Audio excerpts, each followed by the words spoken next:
Greetings guys, this is Stoker and today I am driving the Cromwell, the tier 6 British medium tank.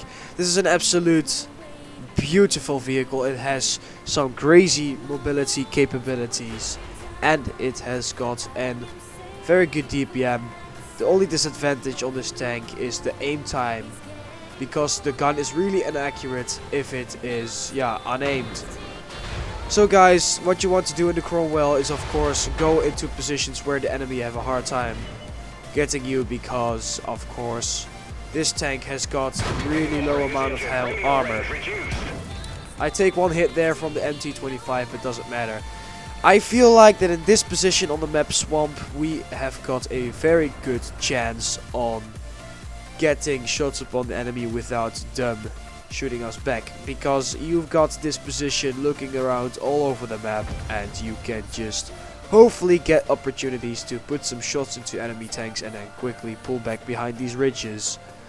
Overall, I don't like Swamp that much because this map most of the time plays out really campy if you come from the other side of this map around the heavy line right here.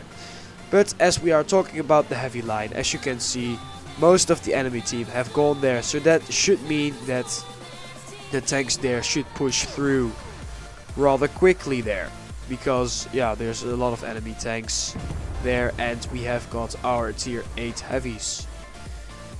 This is a tier 8 matchup, I forgot to mention, so it can be pretty hard for the Cromwell to perform in some situations like this. But an MT25 is always a good thing to come across with.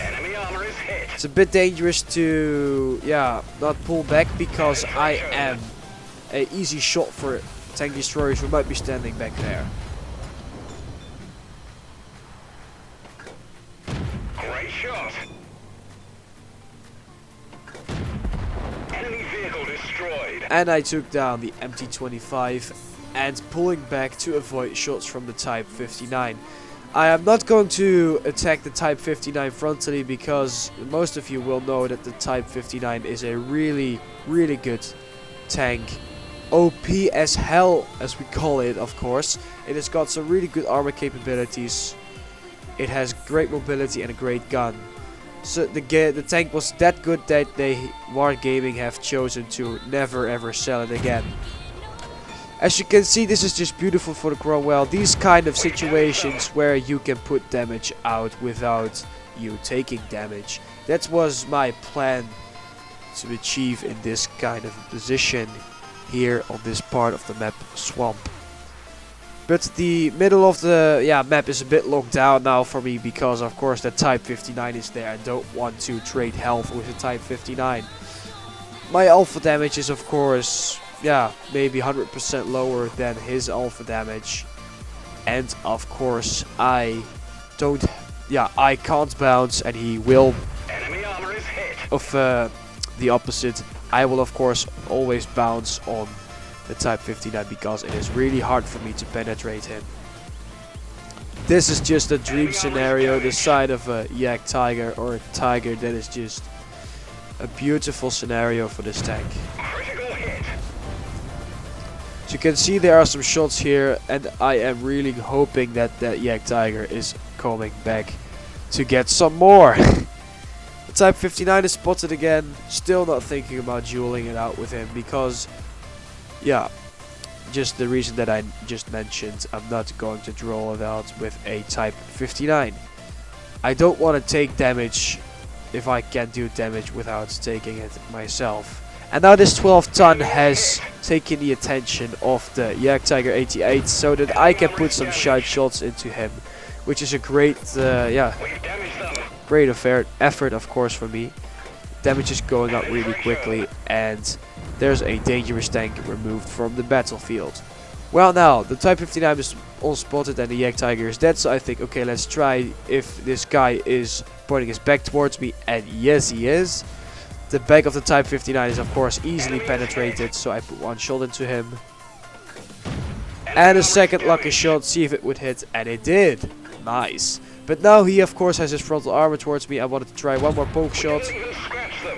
Luckily he doesn't shoot me or he misses, which actually was a misplay of me there. I shouldn't have poked against the Type 59, so it was pretty lucky that he, not hit me at all. Well, now his frontal armor is, faced towards me, and I want to get another angle on him to try and get his side armor to get a few more shots into him, because I can't engage him frontally. So I took another position and I put one shot into him, and the Type 59 is gone. The other flank heavies have pushed through really well. Only the base campers are left alive now. There's a Yak Panther 2 and a T-37 here. I want to kill the T-37 first, of course, although I've got the back of the Yak Panther 2. Enemy vehicle destroyed. But the T-37 was more dangerous in that sort of situations, and now the Panther 2 has got himself into a really awkward situation because he has to fight off against a AMX 12 ton who has flanked him and me who has flanked him. It doesn't matter to who he turns his armor, there's always somebody to shoot him in the side. My shots do have to hit though, but doesn't matter. Enemy armor is I put one shot in, I see that he aims at me, and I pull back. Another shot misses, unfortunately. I go in because he's driving forwards. I put a shot in, I can't see the target. and he's gone.